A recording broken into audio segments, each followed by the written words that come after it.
شيله بعنوان حال المغترب، من كلمات وأداء المنشد مسعد الحميدي، تحكي وتعبر عن حال المغترب.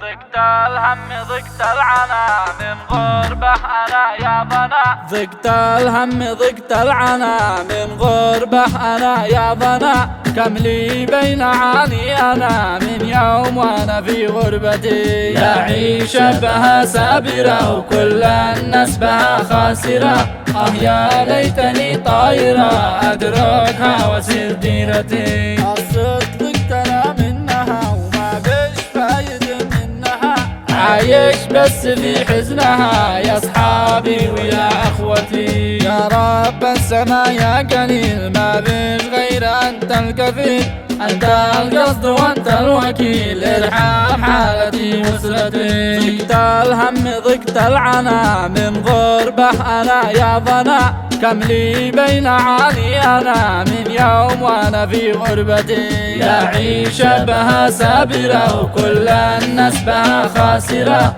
يا ليتني طايرة أدركها وسير ديرتي. الصدق ضقتنا منها وما بش فايد منها، عايش بس في حزنها يا أصحابي ويا أخوتي. يا رب السما يا قليل ما بش غير أنت الكفيل، أنت القصد وأنت الوكيل، ارحم حالتي وأسرتي.